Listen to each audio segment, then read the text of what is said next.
How you guys doing today? Anybody got any major wins from the last week? What have you guys been up to? I'd say us so on Monday we started pushing out content. Jeff, I know you've seen it. Um and that's been just a huge win. The first video that we dropped on Monday on Instagram got 1,000 views, and I don't have really an audience, which is kind of crazy.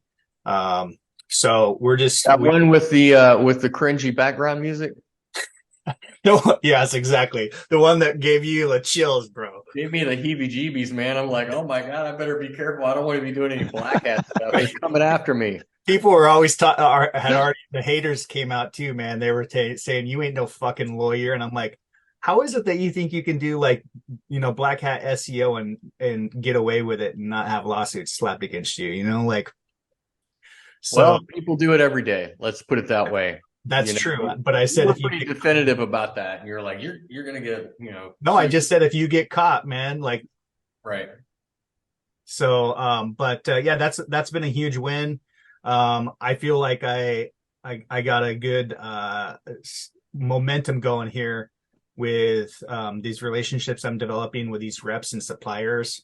Being able to use that tool where we're able to I'm blanking on the name of it, the keyword tool on Facebook groups.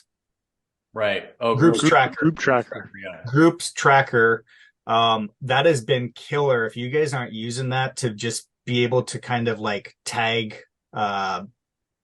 people in posts. So I got a list of keywords from these suppliers and reps of what they want to be found for. And now when somebody mentions those keywords, now I look like a hero. Like I'm just sitting there in these stupid Facebook groups all day long and I'm Yeah. tagging them.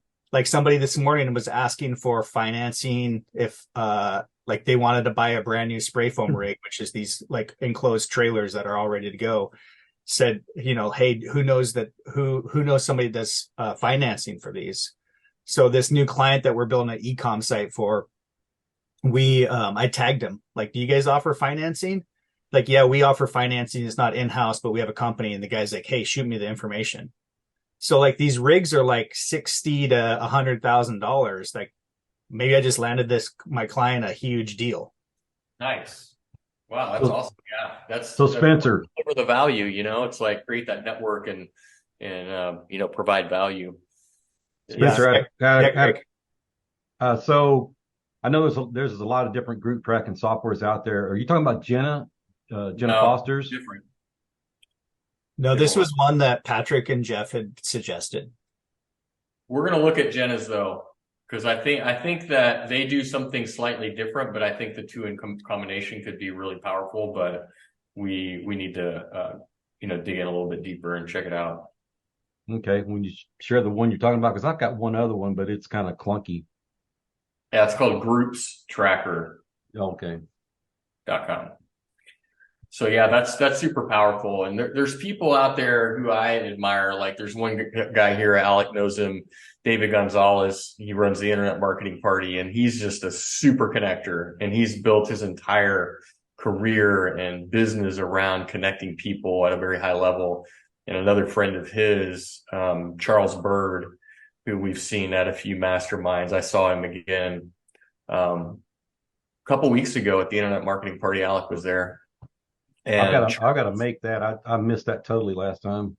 yeah, Charles has a huge network and he just thrives on pulling everybody in. He has like a system set up where he sends, all of his new contacts information into his VAs and they sort it and put it in different categories of what the people do.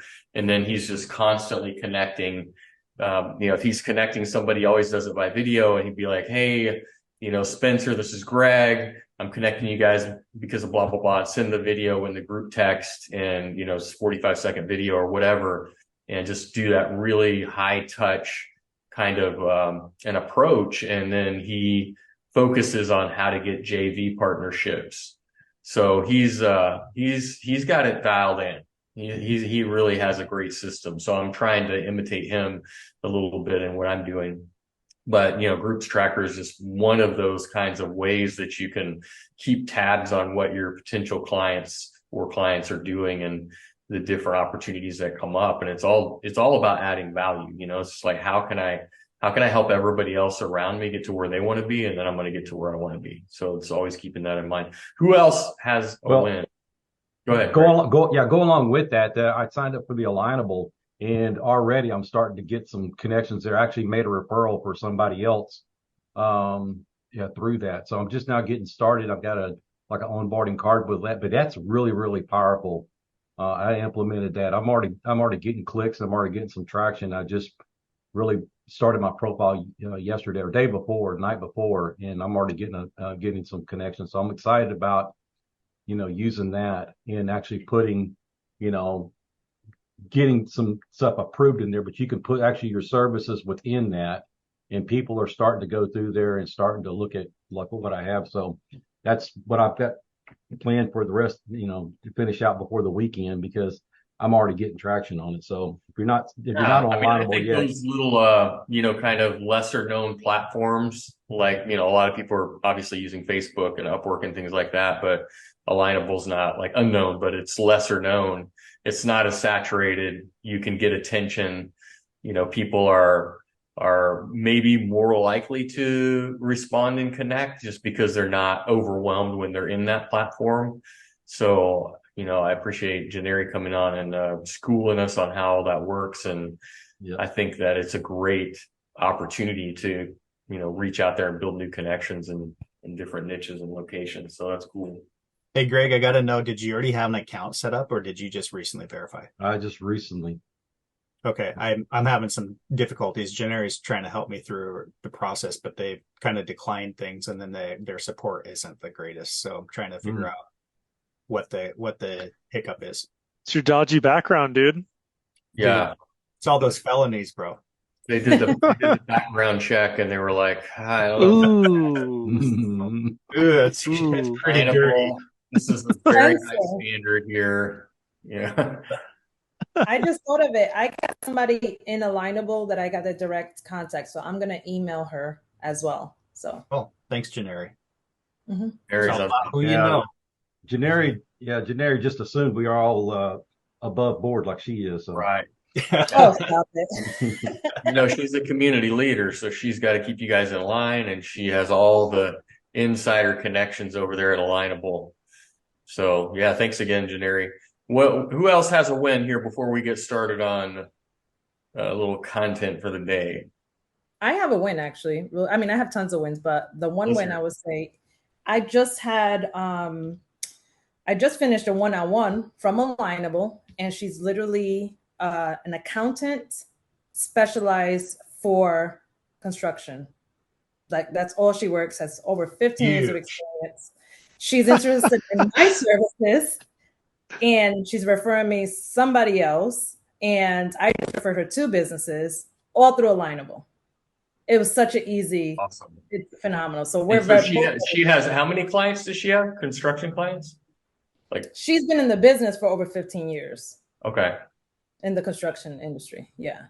There's a podcast I listened to with this guy, Joseph Rodriguez. I've mentioned him, not in a while, but I've mentioned him a few times in earlier videos or on earlier lives. And he built an IT business. And the way he got off the ground or off the runway really was he connected with an accountant who had a, whatever client base of businesses that needed IT services. And because he made such an impact on her just by, providing value up front and whatever, she started referring him to all of her clients for his IT services. And he ended up building a major business. And at one point had to be like, hey, just hold off. I have to build some processes here. You guys are blowing me up. So that could be a really good connection for you. I hope that you can build that out and get some clients that way, and then have a great story to tell around it. Yeah, absolutely. And then I was just thinking, she was like, wait, I think I need your services. I'm like, absolutely, I'm gonna help you, because obviously she can get a taste of what I do. And then, like you said, she can refer my business to me as well. So yeah, that's awesome. All right, y'all. Well, Patrick is on his way to a conference called SEO something. It's in Boston. Do you know, Spencer? rock stars, I think. SEO rock stars. Rock stars. So he's going to be speaking. I guess we weren't invited. Like dude, there's only so much I can do. It's like I thought I was a SEO rock star. I guess only Patrick and Monica are. Yeah, right. My dance card's full anyway, it's like, but yeah, so he's on his way up there. So I'm going to give you guys, hey, who's had issues with lost reviews? Anybody have issues with lost reviews? Yeah. So I was trying to come up with an idea for this call, and I yesterday actually was able to, after a couple of weeks of work, get who's that rock star? That's my me doing my impression. I got on one of my GMBs, I got 16. It said I got 16 reviews recovered, right? But then when I went on the GMB, I had 12, and now it's at 23. So there were actually only 11. But even the email from Google said I got 16. So I'm like, where's my other 5? Like I want to.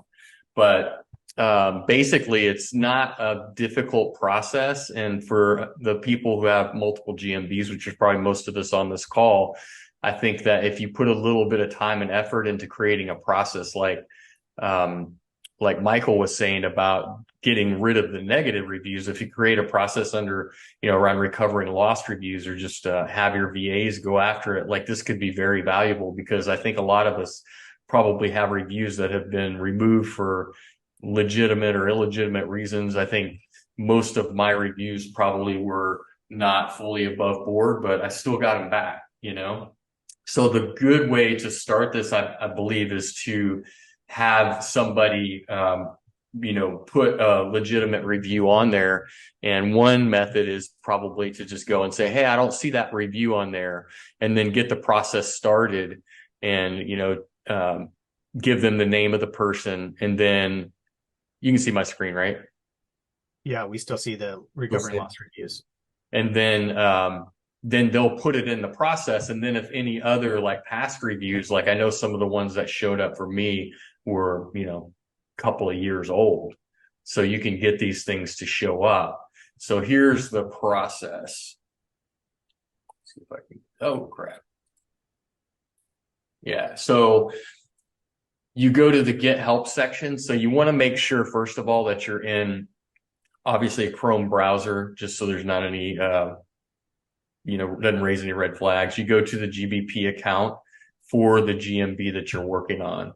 And then you want to go to this link right here, and it's just support, google.com, business get help. You can probably find it online. That's not a clickable link, but I'll put it in the, I can't really put it in the chat right now because I got too many windows and things going on, but I'll put it in the replay once I upload it into the group. But it's easy to find. Just look up support.google and then get help. So just make sure you're in that Chrome browser and then on the profile of your GBP. So it's going to bring you here, and it's going to say, choose your listing. So hopefully if you have your listing separated, you're only going to have one choice there when you bring that drop down. So just select the listing that you're talking about.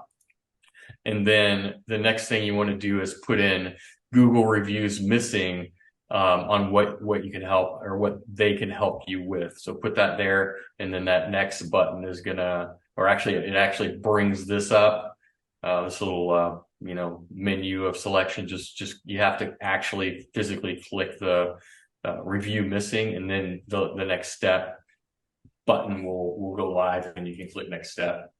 So resources, I want you to understand all this stuff or whatever. You just click next step and just breeze past that. You don't have to worry about it. And then contact options, email, and it'll bring you to all of this stuff that you need to fill out. So what's your name? So I put in the name that's on the Google account, that I use to submit for the GMB listing to begin with. And then obviously you want to use the address of the GMB listing itself. I use the phone number of the GMB, and then your relationship to the business. It'll say owner, employee, whatever. Sometimes I put employee just because it gives me a little bit of a opportunity to be stupid if I need to, and say, I don't know, I don't know the answer, and to not have to take full responsibility of it.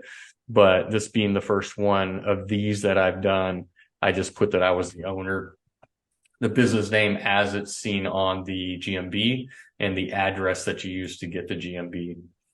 So the next thing that they're going to ask you for is the business profile ID. And so I'm going to run you through how to get that, because that can often be confusing. And I know some of you guys on here probably know some of this stuff, but you just go to your business listing and then click on the three dots, and it'll say business profile settings, and go to advanced settings.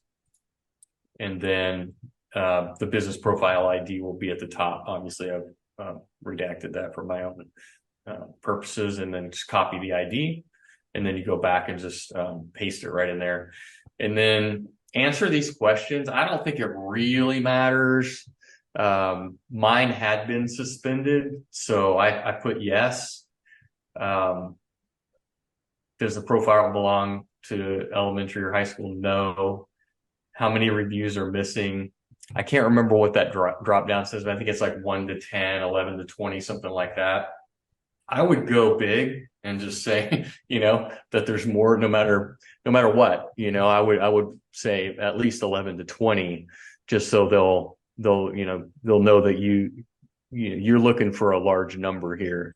And I think that they take it a little bit more seriously also if you're like, oh, it's not just one, like there's multiple ones. And then if any of those are in the backlog that they can see that have been, removed over the years, then, potentially you can get those back. Are new reviews being published? So I put no. I just made up a timeline.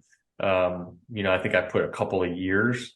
So this stuff is all just kind of for finagling. You don't have to, make it perfect or anything. And then one of them that I knew, this is where it comes in, where you have somebody put one up, and then, again, whether it's missing or not, you can use that reviewer's name and say, oh, this one's missing, and then describe your issue. Yeah, my reviews are going missing. I know there are several over the last couple of years or whatever, no related case, and then submit. So after a couple of weeks, I think I went back and forth with them like 2 or 3 times. And they were pretty good about it. I mean, they sent me the email confirmation. Hey, we're going to look into this. And then they sent me an email back, and they were like, I think they asked some more information, which is like some basic question. And I answered it. And then the next week I checked back, and they said 16 reviews, but I got 12 back. No, 11. I got 11 back. So that was pretty cool, 11 reviews, not much work. So if you have, dozens of GMBs and you've lost reviews, like just create a process for your VA. And as we know, more money or more reviews, more money, right? Because the phone's going to ring. So I did run heat maps on it yesterday, right after they came back online. And just so I have a baseline. I didn't compare it to my prior one, my prior heat maps on that GMB, which were about a month before. But I'm going to be comparing those from the month before, yesterday, and then as we move forward, like it's already ranking pretty well, actually, even off of the 12 reviews that I had. There are a few keywords I'd like it to rank better for. So hopefully the reviews are going to make a big difference there, and I'm going to be able to rank even better. Any questions on that process? Has anybody done this before? Yeah. So I actually, before we jumped on the call this morning, I've been trying to deal with this for about 8 weeks. And it seems to be like a lower level employee that's looking at it, and they keep saying they're submitting it to like a specialist. And finally today I got a really strange email back when I went in to check. So we're looking at probably about 20 plus reviews that were swept from this listing. And today's response back that I noticed, because I've been the one that's been really pushing them to like give me an answer or fix it. So this was a response back from Google today. Says, hi, William. Thanks for reaching Google My Business Profile Support. Hope you're doing well. This email is in reference of the missing reviews for your business profile, blah, blah, blah.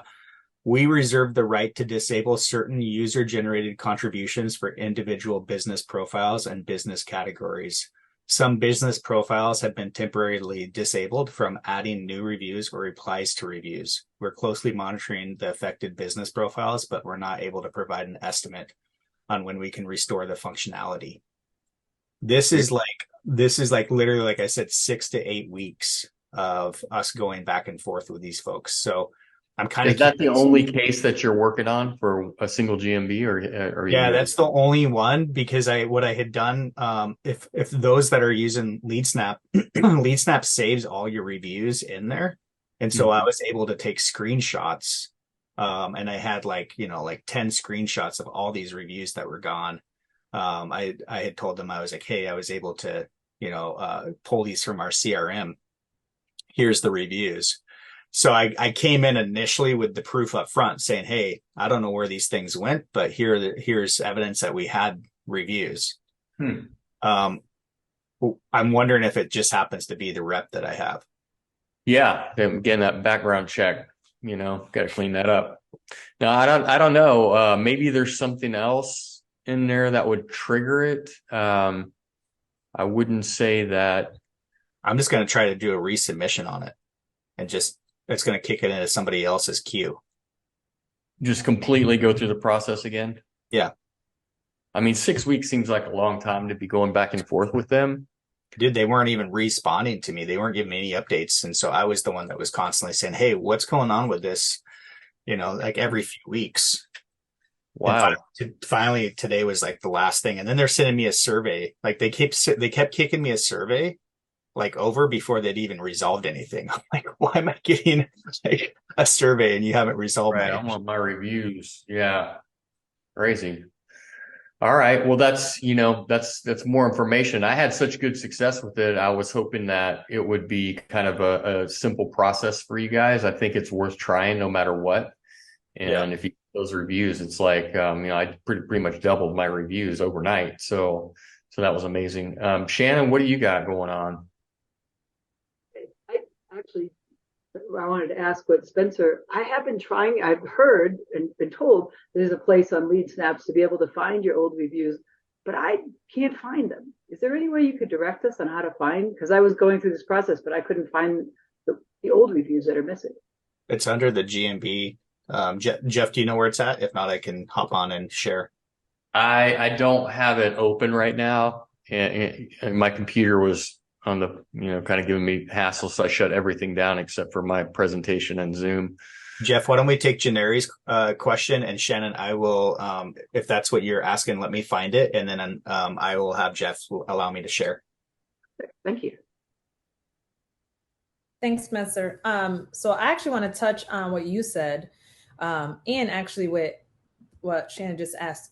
I think it's in the review management. So when you go into LeadSnap and you go to review, you can see what all the reviews that people have left. Go into the dashboard for the review, Spencer, while you're looking at it. I think that's where it is. Secondly, I'm having the same issue that you are having, Spencer. And I think, like Alex said, we're on the naughty list. I had obviously reviews swept from this GBP. And I was like, okay, I'm going to go get more. So I got more reviews, and they were telling me, hey, I left the review. They screenshot it to me, and it wasn't posting. So I think almost like on some lists, like Alex said, that we don't even know, that they know, hey, Well, I don't know how y'all would be on a naughty list and I wouldn't be, because I'm pretty naughty. So I don't know how that would happen, I don't know. I don't know, but all I'm saying, I don't know if they're picking randomly, but I tried 3 or 4 different people just to assess it, and none of those reviews got, none of them. So, and like no reviews show, they deleted everything, and I can't get any reviews. So I'm going to have to almost redo, maybe get a whole new GBP probably. Wow. Because no new reviews will show up. Nothing. No. I wonder. I would probably try again, like Spencer's going to do. Yeah. But I have not done what you just presented. So now I'm going to go try to see if I can get those reviews. How'd you do it before? No, I didn't go and ask for the reviews. All I'm saying is the part of getting reviews even like Oh, I see. posted. But you haven't tried to open a No, case. I haven't tried Okay. that, but just Yeah, I new would reviews. definitely It's do just a different thing. It's like I can't get any reviews. All the reviews are swept, but I have not tried to request them to come back. So I am going to try that. that, and I'll get back to you guys to see how that went too. Yeah, for sure. I would definitely do that. Even though I know you said your CRM, I'm just wondering if they're like, sure, like they can read behind that or something like that. Like, yeah, sure, you have screenshot. I don't know. Do you think that matters? Does Google look into it that way? I After think everything that's going on, I mean, like, I do think they have every legitimate service industry like plumbing, HVAC, I mean, they're using like Service Titan, they're using these like big CRM companies. that's true. And I mean, they're running their whole business through their CRM. So why wouldn't they have that info? Got it. That's true. That's the only, like, I know from speaking with other colleagues that if you can present all this evidence up front, I mean, Jeff's probably knows this from his law background, but like, if you can produce everything up front, like, what are they going to come back and say? And Like, always use their language, anytime you're talking to somebody, not just in this instance, but just in general, you always just throw their own language back in their face. That's always going to be a big win. All right. So we can go into something legal here for a minute, and something that happened to me over the last couple of days, which was pretty interesting. I got a letter about maybe 2 or 3 months ago, and it was from Pick something or other. And they were like, you've infringed on our copyright. Unfortunately, my VA put a picture up on one of my websites. it's fake. And, It's fake, right? actually, it's not. It's not fake. Isn't the company located overseas in like London? No, I think they're in California. Okay. So I got the letter. They were demanding $750 for this. So of course I ignored it. And so I ignored it, and then I got a letter because I have everything virtual, so I got the letter in my virtual box, I think on Friday. So on Monday, I look at the letter. It's from a law firm, and they're like, AP Press or whatever the name of this other site is, has referred the case. You didn't respond, and they're demanding $1,968.37, something like that, whatever. So I'm like, this is how I started my week. So I'm like, fuck, do a little research. It's like, it's legit. Like they can demand money, and it's way more than it's worth, but you're going to spend way more fighting it. So, all the sites that I saw out there were like, as long as they can back it up and they can actually show you the copyright, then basically you're screwed, because otherwise they're going to file suit, and then you're going to have to respond or whatever. They're going to get a default judgment against you anyway. It's just not worth it, right? So I'm thinking, well, this really sucks, I'm going to have to come up with a couple $1,000 or whatever. And I'm in this like flow state, right? Like I told you guys on my mindset calls and everything, or whatever those videos that I do. It's like my word for 2023 is flow. So I'm like, I know the money's going to come from somewhere. Like, what's going to happen next, right? So I sent them an email and I said, hey, got your letter. How's 350 sound to settle this? And in the meantime, I get a text from my buddy in California, who Doug knows this, I've sent some workman's compensation leads to. Haven't talked to him in months, sent him like maybe a half dozen leads 4, 5, 6 months ago. Haven't heard, he's a really good friend. I've known him for 25 years, whatever. So he texts me and says, hey, I have some money for you. This case just settled. And, what's your Venmo? So I give him my Venmo. He sends me $1,500. And so I'm like, wow, the universe, like, this is amazing, right? So that was really cool. In the meantime, the law firm writes back and says, we're willing to come down to $1,500. So I'm like, wow, this is cool. Like, I really don't want to spend this money on some stupid pick infringement, like copyright thing or whatever, but here we are. So I'm in the business of negotiation. So I send them an email back and say, how about 750? They email back and say, how about 1,000? So I let them sit on ice with that for the evening. And then yesterday I emailed him back and I said, this was a mistake, some low level admin made. This is bullshit, like how's 800 sound? And so they took it. They took $800. So I had to sign a release and everything and pay up. But I'm up $700 because I got that payout from my buddy. But it sucks. But I guess the message here is that be very careful because these copyright trolls are out there. And when I started doing research on the law firm, it's called Hybe Law Firm, Hybe and Associates or something, HIGHBEE, something like that. They're based in California. They've been doing this stuff for years, and one guy who is like a citizens' rights attorney who kind of like calls them out, and he's like, look, like when you're in that position, like you're screwed. If you infringed upon it and they can prove it and they can prove they have the copyright, like they're just fleecing you for money. But at the same time, you did it and, it's not worth the amount of money that they're asking for, but there's, it's going to cost you a lot more. And that's the whole dynamics with the legal system in general and every case out there under the sun is like, how much is it going to cost to defend myself? It's more than I have to pay. I might as well just pay.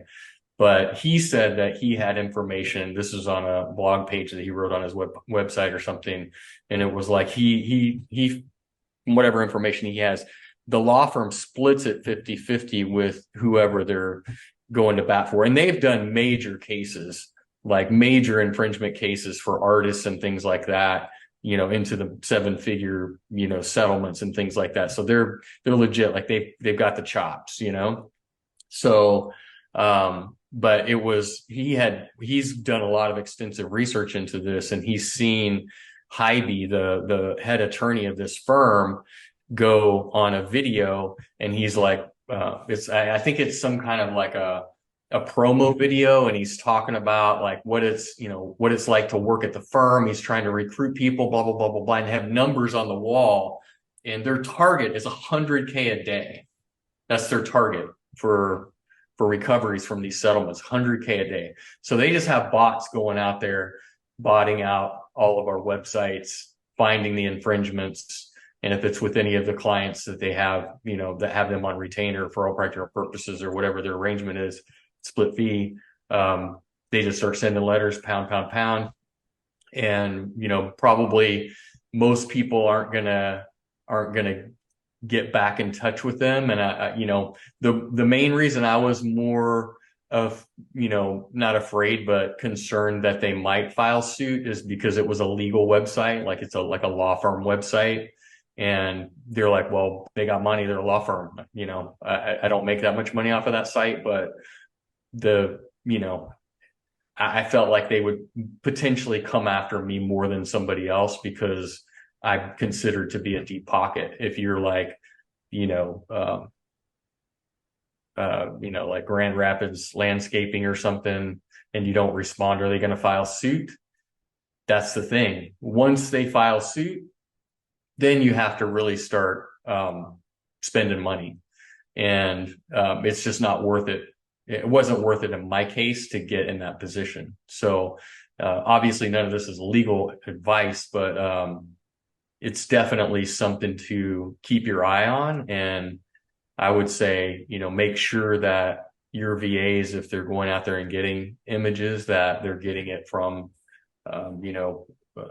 images that are out there in the public domain, and that they're not using copyrighted or infringing on copyrighted material. So I don't know if anybody else. They're internet tow truck drivers. They're internet tow truck. Like tow truck drivers are like the scammiest that like drive in the apartment complex and they're looking for the one that doesn't have the tag, and then they hook the car up and they're like, out of here, man. Right. Yeah. Like, hey, why you gotta be an asshole? Well, that's them. Yeah. So that was my last 48 hours on that. And yeah, I would just something to keep an eye on, something to be aware of, and don't freak out if you get a letter like that. But it's really kind of like a game of chicken in those cases, and every other legal case. It's always a game of chicken. It's like, who's going to blink first and be like, you know what? And that was me. It's like, I want to deal with this. My buddy just handed me that money. I'm just going to get rid of this and not have to worry about it again. I might could have gotten out of it cheaper if I had been Johnny on the spot and, pursued it right out of the gate. I might have been able to go to the first people who made the demand and say, hey, how's $100? Like, maybe they would have taken it. I don't know, because I ignored it, and that was my mistake. So if you get in this position, I would recommend like responding, lowball the shit out of them, and see if they'll take it, because chances are they probably will. I mean, this has got to be a massive revenue stream for them. That's just, it's like free money. It's just raining. It's raining money for them, in this scenario that's unexpected. And so they just have it. How about 350? That's what I told them. So anyway, so that's that. Anybody have any other thoughts on that? Janira, you have your hand up. Yeah. Hearing your story reminds me that I learned something about ADA compliant. You familiar with that? Mm-hmm. For websites? Yes or no? Yeah.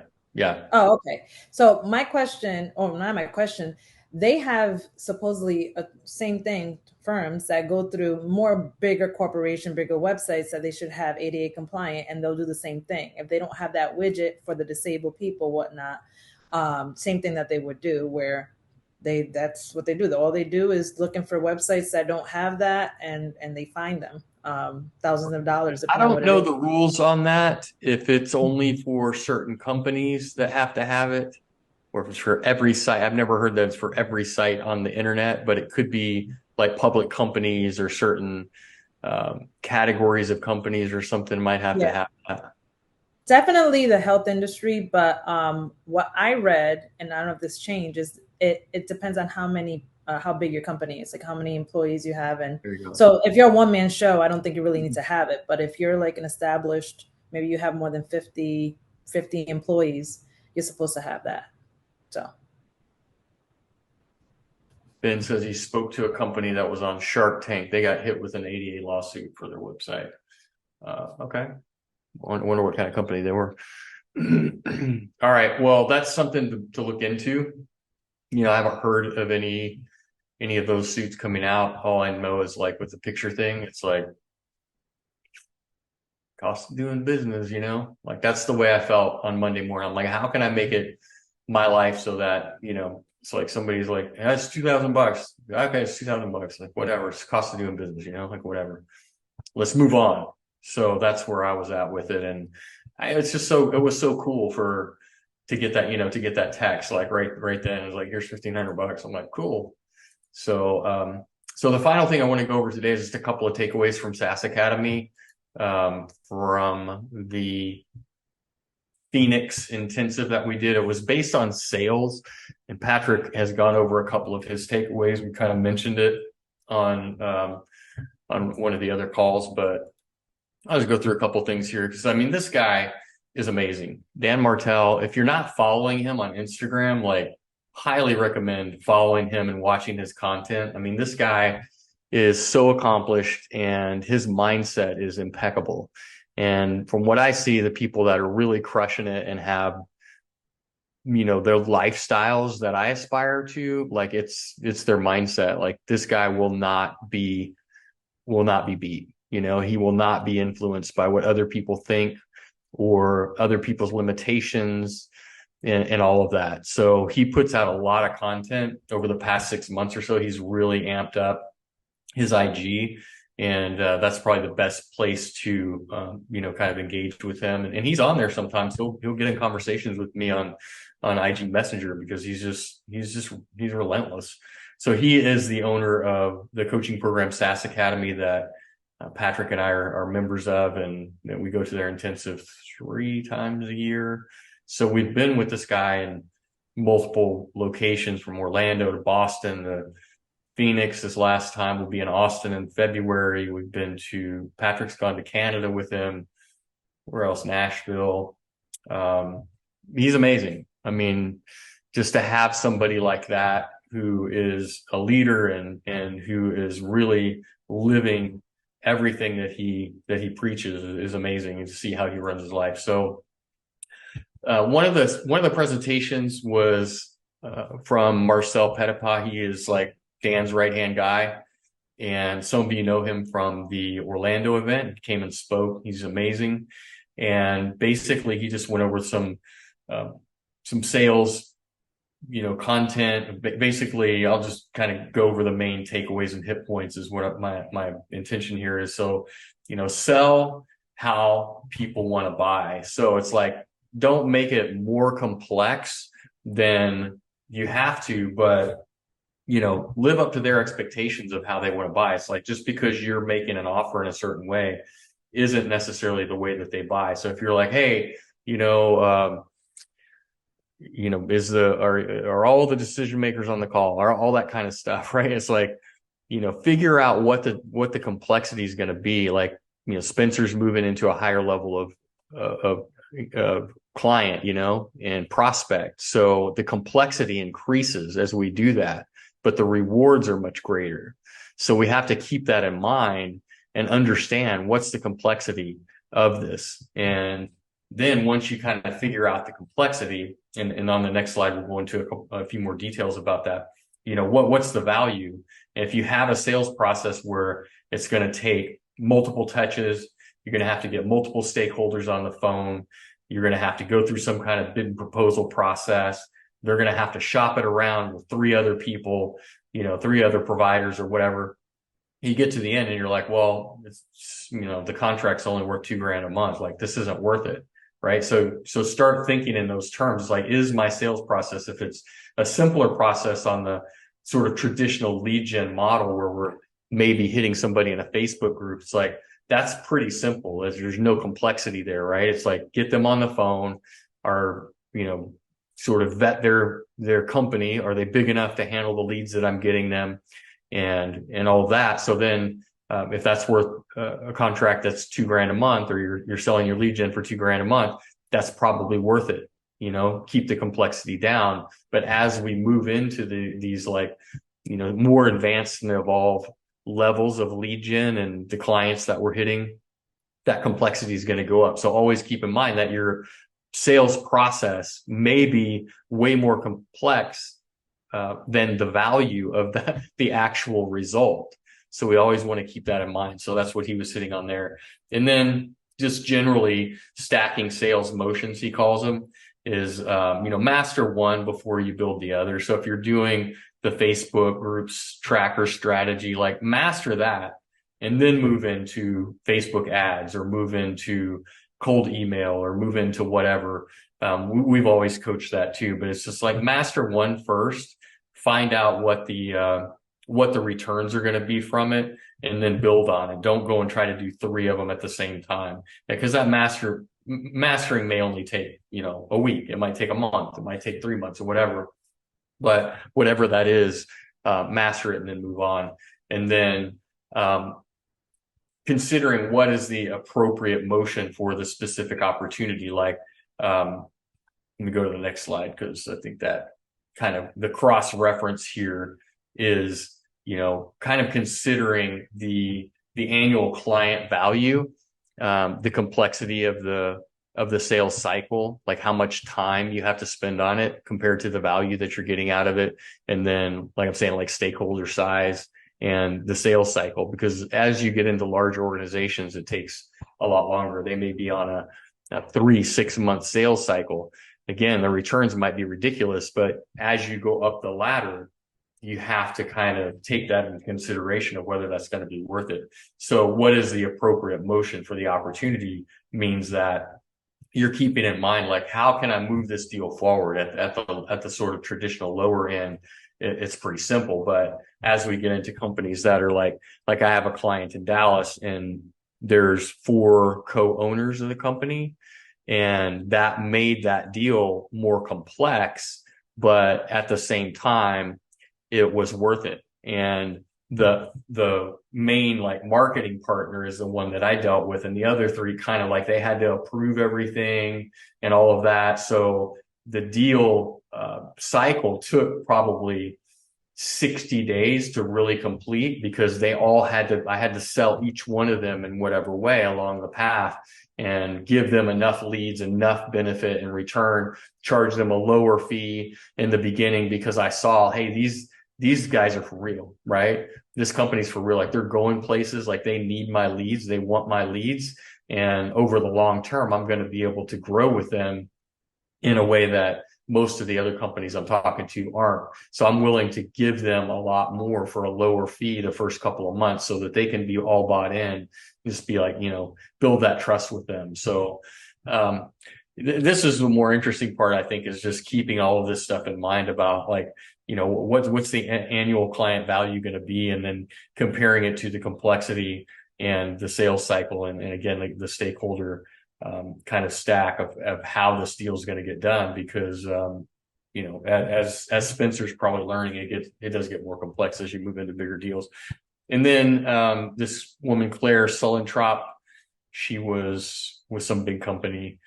She talked about growth. She said that data won't tell you who is your best customer, what matters to them. I think data will tell you a lot, actually. I don't 100% agree with her on that. She might be partially true, but data tells you a lot. But what her point is, and let me grab her book real quick. I forgot to bring it in here. Hang on.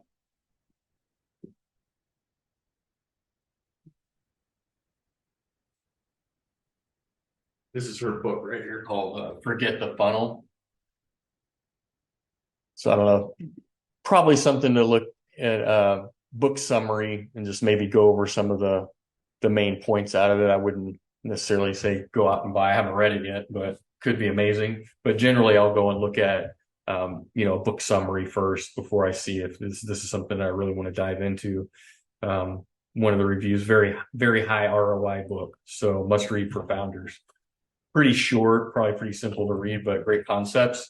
So she's really honing in on what makes them choose your solution. So digging in and finding from your existing client base, like, what are the answers to these questions? What led them to find your solution? And what's their sigh of relief moment? Meaning, like, oh shit, I finally have this challenge solved, right? And if you find out the answers to these 3 questions, I mean, we kind of talk about it and hit on it from the periphery, but I've never seen it like honed in so much on like these 3 specific questions. Like, get the answers to these, and this tells you who your best customer is. That's not data. That's a conversation. That's like really diving in with the people who are already using your product and who understand what you do and who get the value out of it, and to let them tell you who they are. Let them tell you, what were you doing before this? And, that's going to inform you of like maybe other avenues to get clients and to say the right things when you're on a call with that right avatar.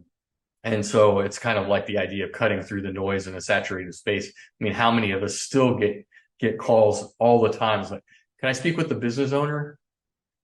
I know 100% that this is somebody from some foreign country talking to me about, my Google business listing, right? Where they want to sell me some kind of SEO or website service. Like, that's they're not asking these questions, right? They're not tuned into what the market wants. The market that's noise and saturation in our space, right?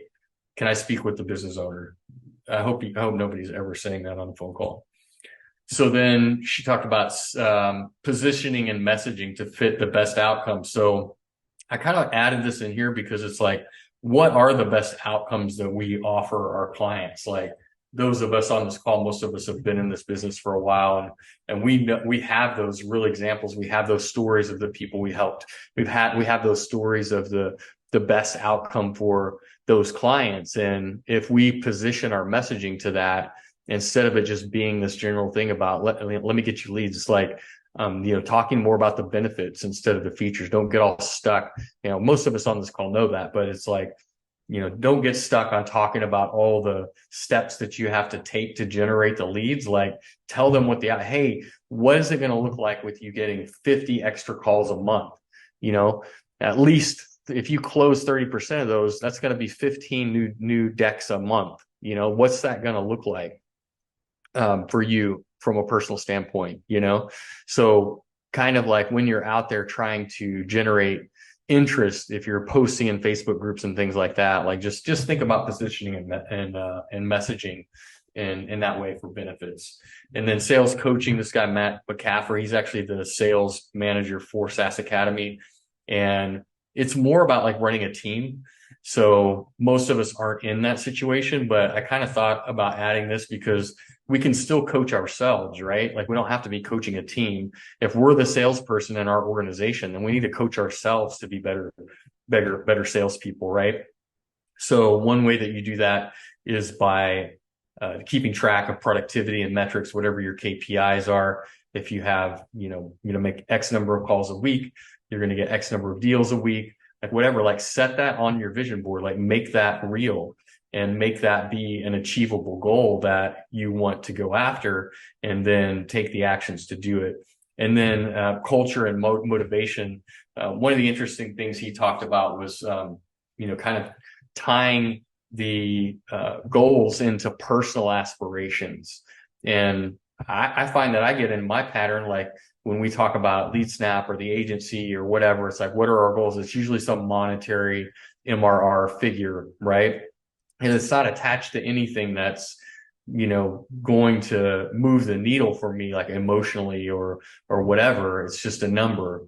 And so he talked a lot about personalizing goals. So whether that's yourself or that's somebody that you're managing, some salespeople that you're managing or salesperson that you're managing, like figure it out. What do you want? Like, why do you want that? We talk about this abstractly sometimes, but it really is about getting your goals set in stone. What do you want and why? What is your why? What's your purpose? Alec has kids, like Spencer has kids. I have kids, like, what kind of lives do we want to provide for them? What kind of lives do we want to provide for the people around us? We want to give opportunities to other people. We want to give opportunities to our employees and help our clients grow their businesses. Like all of these things matter, right? So make that visceral, because that's going to motivate you to take those actions and to get to where you want to be. So personalizing the goal with a specific outcome instead of it just being, well, I want a 50K MRR. Okay, cool. Well, is that gonna move you to do what's necessary to get there? Just looking at that figure or thinking about that figure, or is it like, what's that 50K going to get me? What kind of life am I going to be living there? So make that more visceral and real is his point. Don't be focused on your numbers. Be focused on what they want. Again, if this is your numbers and what you want, that's fine too. But the hot principles that he was talking about was, again, clarifying targets, connecting to the commitments, which is more like the personalization, and then codify the cadence. He had a whole like graph about this. And I'm just kind of giving you the highlights here.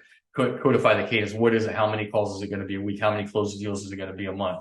What's the what's the trajectory of growth that you're going for? And then again, coaching yourself. Coach yourself. Like this is important.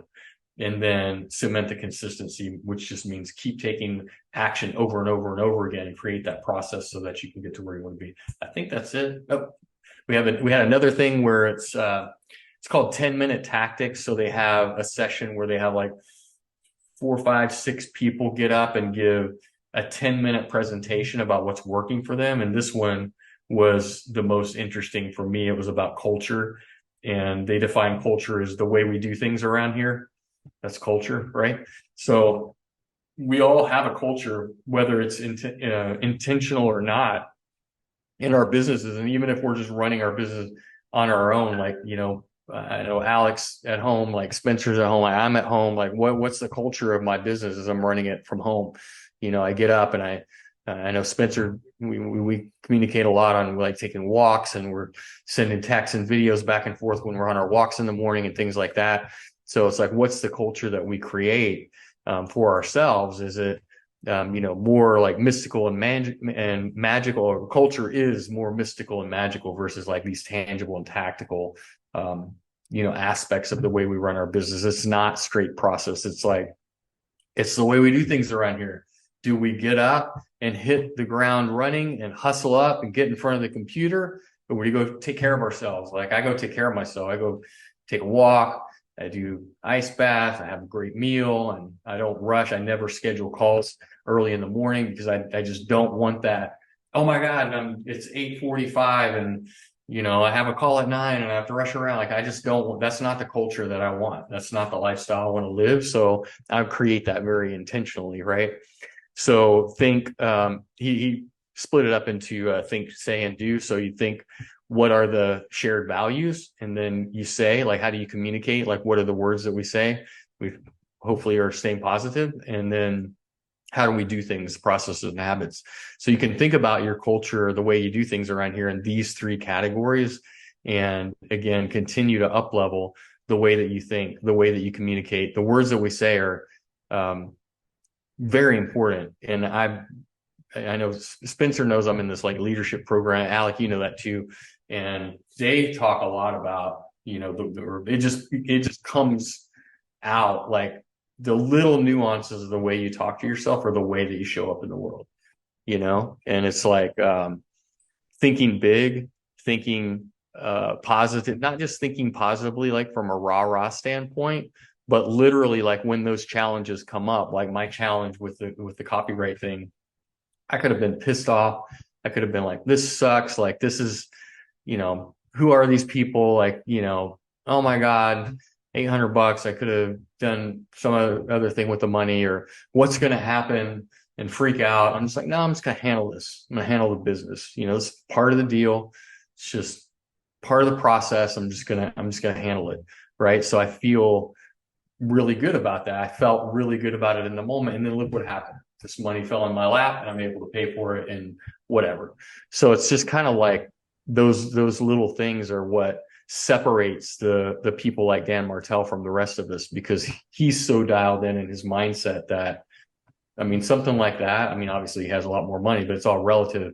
It's like if he got hit with $1 million something or other, he would probably react similarly to me and just be like, well, I'm going to get the money somewhere and we're going to figure it out. I'm not going to let this get me down and drag me down. Right. So, that's the culture of how you lead yourself. We're all kind of, leaders here, even if we're just leading ourselves.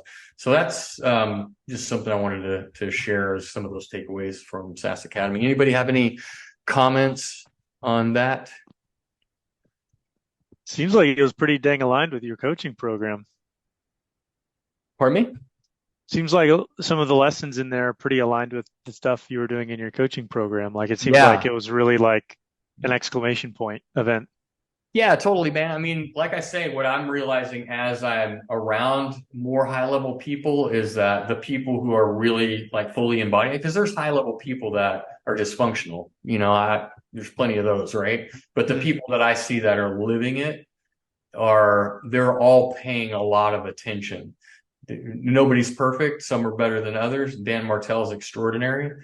Some of the other people that I've been around recently are pretty dang good. And, I don't know them well enough or see enough of their content to know like where they falter or where the cracks in their armor are, but it's real. The people who pay the most attention to it are the ones who are really, having the kinds of lifestyles that I want to create with, for myself. So, it is all in alignment. It all comes from the same place. It's just how well can you execute, because it takes a lot of commitment. It takes a lot of focus and attention to these small details, even like to the point of what do I say when some shit hits some fan or there's some shit storm blowing through.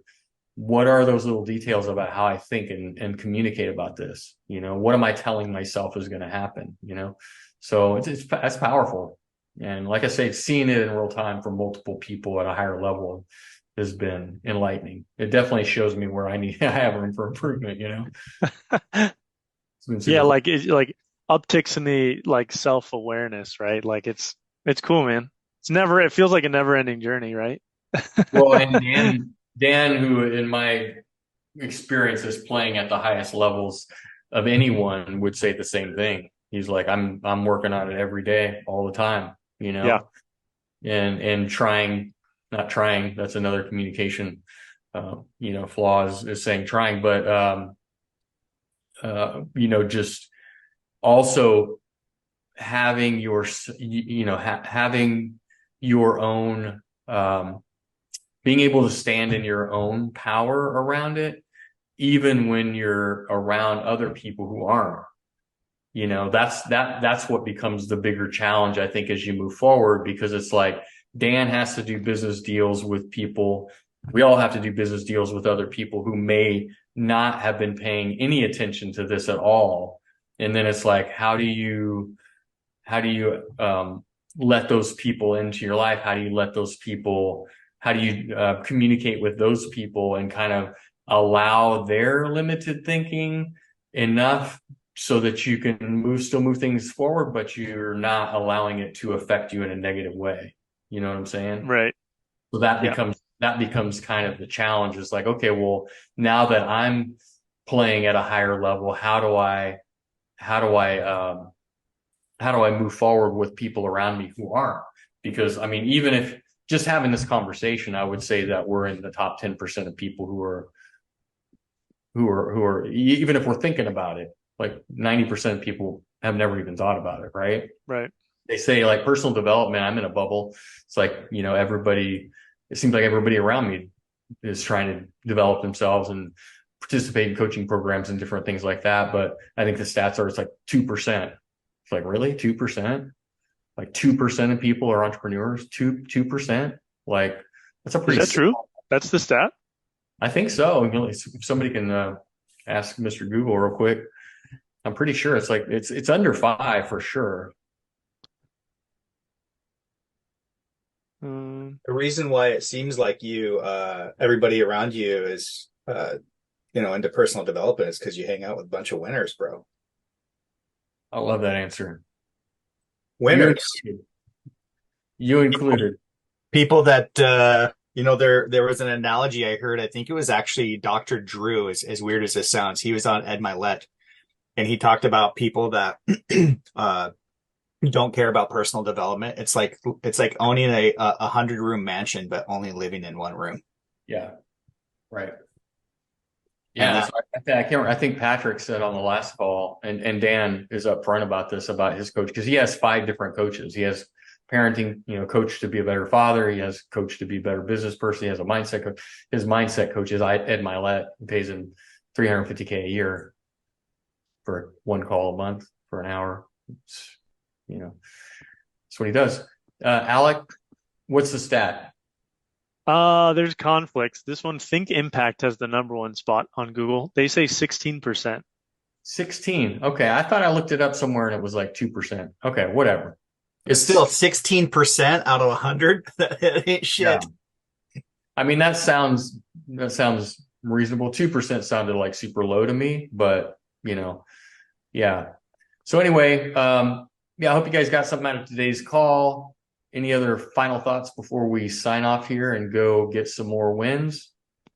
Thanks for letting us live vicariously and cheaper. In what way? You paid for travel and hotel, and you paid for the whole event, and then you summarized it and popped it to me. You gave me the Cliff Notes. So yeah. I mean, there's a lot of relationships there too that I bet that's the invaluable part of it, as you know. But for sure, happy to share that.